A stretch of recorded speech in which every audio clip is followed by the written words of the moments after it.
So PewDiePie pledged $50,000, you're making too much noise, $50,000 to the ADL.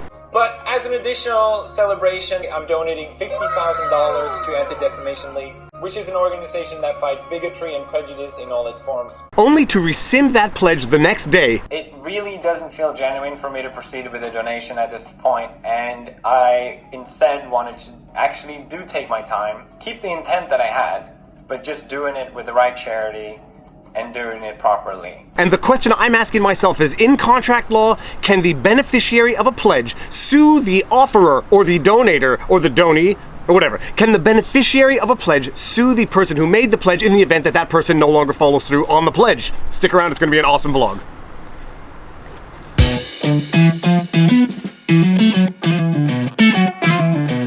Viva Frei, Montreal litigator turned YouTuber. I do these things called vlogs, VLAWGs, where we break down and analyze something that's going on in the legal world in terms that can be understood by lawyers and non-lawyers alike. This is Barney the Vlog Dog. Say hello, Barney.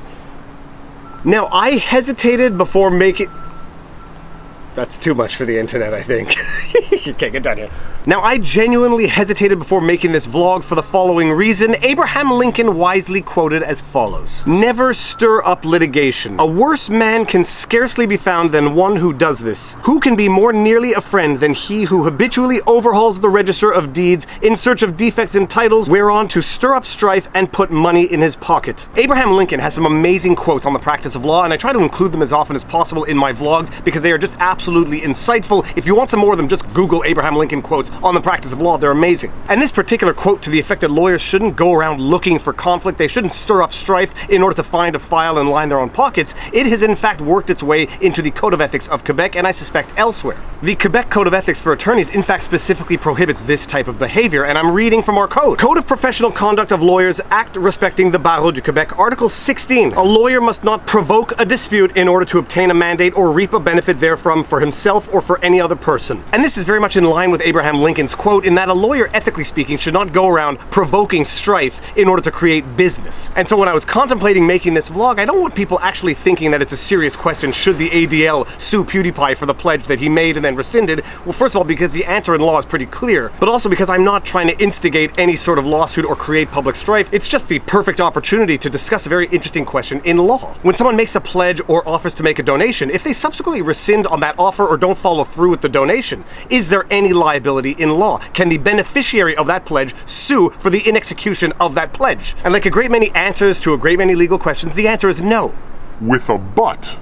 And in order to get into it, we're going to have to go back to the basics of contract law. What is a contract? In the most basic form, a contract requires three elements: an offer, consideration, and acceptance. The offer would be, I want you to do something. The consideration is going to be how much I'm going to pay you to do it, and the acceptance would be from the other person saying, I accept your offer to do X for this consideration. And so a contract exists where someone makes an offer, for example, mow my lawn, in consideration of something, say for $20, and the other party accepts to mow the lawn for $20, hence you have offer, consideration, and acceptance. When we talk about things like pledges or donations, we have an offer, but we have no consideration. So we have someone saying, I will give you something, but there is absolutely no consideration for which that person is giving something to the other person, hence it is a gift, a pledge, a donation, whatever you want to call it. And so the standard rules of contract law don't apply in that there is no consideration, hence no acceptance, and therefore it is treated differently than an ordinary contract, with a but. And with that but, let's read from the Civil Code of Quebec. And for those of you who don't know what the Civil Code is, in Quebec we are a French-based civil law system, in that we have a code of laws inspired by Napoleon Bonaparte, where we have codified all of our laws into a code, that being the Civil Code of Quebec. Throughout the rest of Canada, in what we call common law provinces and common law jurisdictions, you don't necessarily have a codified system. What you have is a jurisprudential-based system, meaning that you have case law or precedent from which other case law is derived and relies upon, in virtue of which you create or establish law by relying on those precedents. In the civil law system, we have a codified set of rules, and that's the Civil Code, for which I'm going to read right now. On gifts. Article 1812 of the Civil Code of Quebec. The promise of a gift does not constitute a gift, but only confers on the beneficiary of the promise the right to claim from the promisor, on the latter's failure to fulfill his promise, damages equivalent to the benefits which the beneficiary has granted and the expenses he has incurred in consideration of the promise. And what on earth does that mean? And what on earth does that mean? You know, just to open up a humorous parentheses right now, there's an old expression in the practice of law that the reason why the law is written in such convoluted, complex terms is that if it were written in terms that could be understood by the layperson, lawyers would be out of a job. So lawyers actively work with legislators to make the laws as confusing as possible so lawyers can justify their jobs and maintain their monopoly on the practice of law, forcing regular people to hire lawyers in order to apply and understand the law.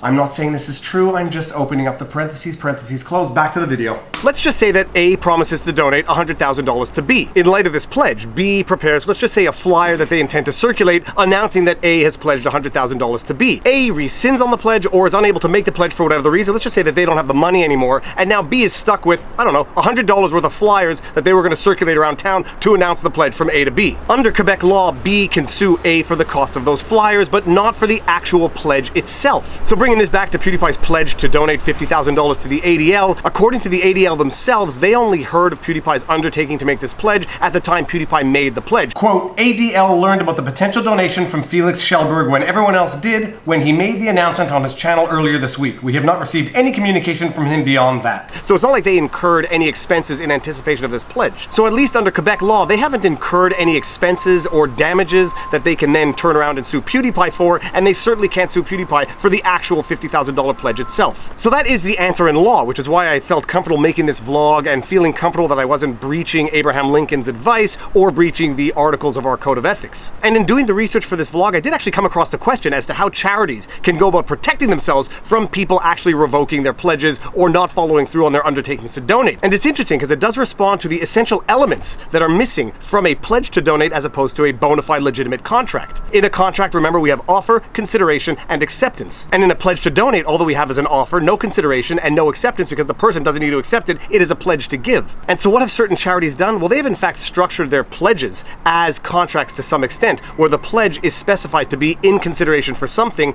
and accepted by the beneficiary so that it does become a bona fide contract of sorts. And it's why you will see in certain pledges and donations wording to the effect that in consideration of $1 and for other good and valuable consideration, because what the beneficiary is attempting to do is to turn this unilateral pledge into a bona fide enforceable contract. All right, and there is your vlog for the day. If you like this content, be sure to like, share, subscribe, hit the notification bell, drop a comment in the comment section below. Above all, share my channel with somebody you like and help me grow, because YouTube has been on a kick of demonetizing my videos these days for some reason, and I believe that is stifling my ability to grow on the platform, but whatever. It is what it is, but at the very least, now you know your vlog. Peace out. Boom!